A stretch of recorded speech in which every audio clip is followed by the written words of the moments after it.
काय चालू आहे पण नाही लसूण मला वाटलं काही औषधं बनवून द्यायला का मला बाबू. तुम्ही भाजीला काय आणून दिलं नाही ना. हा भाजीला नाही आणून दिलं.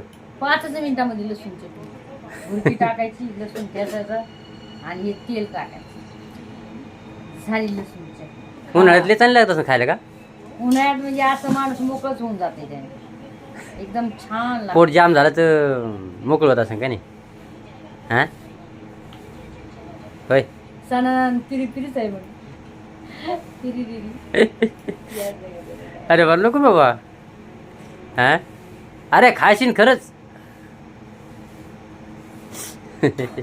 एका मिनिटात पाहते ना चटणी बनली बरं का. मी कधी एक दिवस परेशान झालो किंवा इतक्या फास्ट तिनं कसं काय चटणी बनली काय माहिती. मग मला तिने दाखवली अशी बघा म्हणताची. किती छान म्हणलं वा रे वा मस्त पैकी लागते. या खायला सगळ्या जण भाजीला भाजी येत नाही.